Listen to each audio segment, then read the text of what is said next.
Happy Friday, y'all, and welcome to another episode of On the Needle.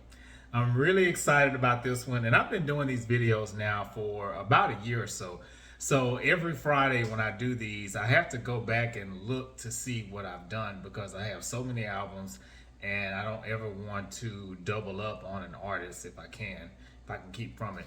So I thought that I'd already done a review on Maroon 5, and then I realized I haven't. So oddly enough, they are one of my favorite groups, but I only have this one album of theirs, which is their debut album, "Songs About Jane," one of their best. Um, Maroon 5 to me is really a group that doesn't miss. They have some albums that I would say are better than others, but for the most part, I like all their music. One thing about being a vinyl collector, though, is sometimes you can kind of jump the gun a little bit. And what I mean by that is, so I'll take Maroon 5, for instance, and I'll give another example too. So, right after I got this album, Songs About Jane, and it's cool because it does have colored vinyl, it's red. So, I think that's pretty cool that the album is red. It's pretty thick. As I've mentioned on here before, I really dislike flimsy vinyls. I feel like they're more prone to scratching and everything. So I'm satisfied. I love it. This is a great album. It's one of my favorites.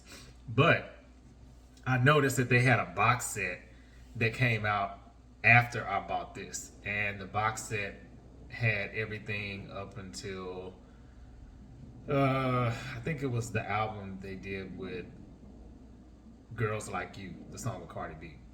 Um, and I was like, dang, I should have just spent $50 more and just gotten that instead of just this single one by itself. But you live and you learn. Who knows? Maybe I may sell this one and then eventually go back and get that one. Same thing happened with Sade as well. I have a Sade Greatest Hits album, and then I realized that she came out whatever year that was. I think it was maybe 2 years ago now. She came out with a box vinyl set as well. And I was like, damn, I already got this Greatest Hits. So, sometimes it pays to just wait a little bit. But with that in mind, Maroon 5, one of my favorite groups. Adam Levine's voice, I feel like, is one of those really distinct voices. And I feel like it's very rare to have an artist who has a distinct voice and a really good voice in the technical sense. So what I mean by that is, so let's take Macy Gray. Not picking on her, but Macy Gray, love her music, love her voice. Technically, she doesn't have the voice of the greats that we think of, like a Whitney Houston or Mariah Carey or Celine Dion. And I don't think anybody would put her in that category. That's not, you know, throwing shade. That's just truth. I don't think anybody would do that. Adam Levine, on the other hand, I feel like he has that distinction where if you hear a Maroon 5 song, you know it's them, but at the same time, he has a good singing voice to me. So, with that being said, he's the front runner of the group. Four of the members, now five. For those that don't know, PJ Morton joined the group a few years ago.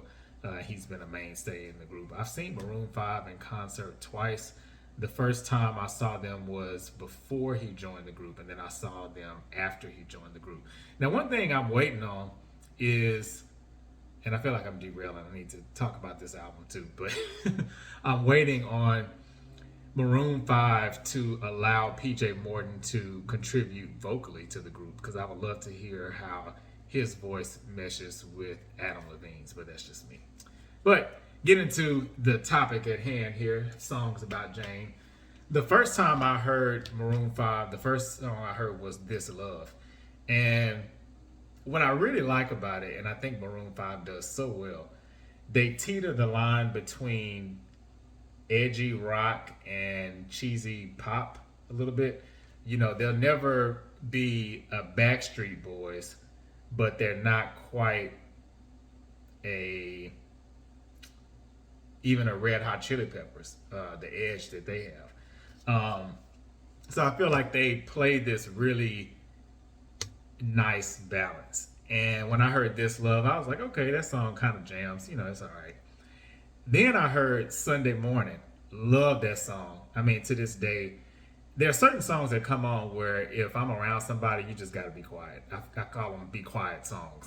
And when this song comes on, it's like, hey, I need to really be able to take in this song without any distractions. Sunday Morning is one of those songs. And at first, I didn't know that it was Maroon 5 because at that time I was still new to them. But I knew that Adam Levine voice. And I was like, I've heard this voice somewhere. And then one day it clicked. Oh, it's the same group. Then I heard Harder to Breathe, Shiver, Secret. I mean, She Will Be Loved. Great. And another thing I think about Maroon 5 that's so awesome is they also have a way of crafting beautiful love songs like She Will Be Loved. But then they also, on the flip side of it, they have what people would call, I'm not going to say the whole word, but the F-boy songs too. like, and now they're escaping me. I mean, they have so many, but I can't even think of them now. Shoot, it's the one about the alarm or something. I can't think of the name of it. But anyway, they have songs where they're talking about cheating and, this is going to be the last time type deal.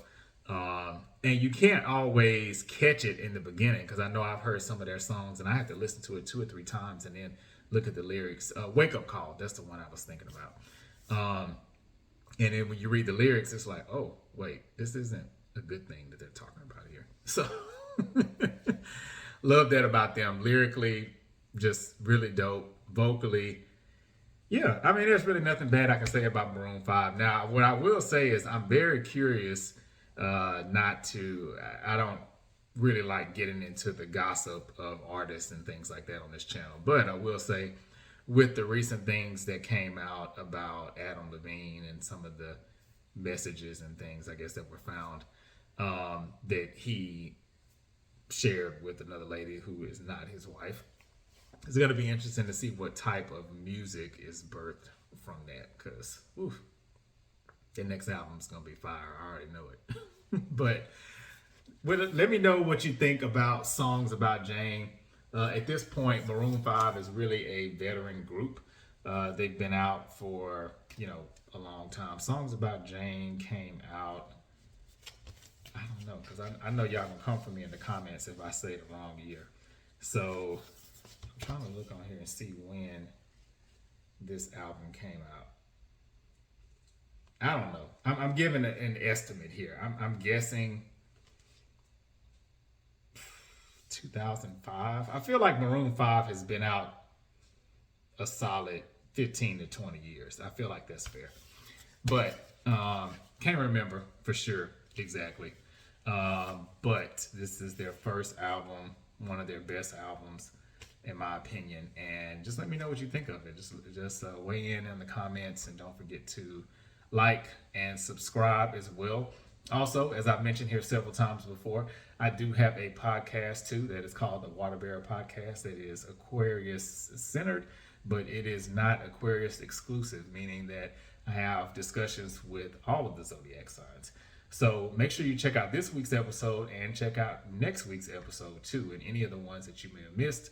Next week will be the final episode of season 1, so you don't want to miss it, and there's going to be a special surprise. So make sure you tune in, and thanks for tuning in here as well, and have a great weekend. Peace.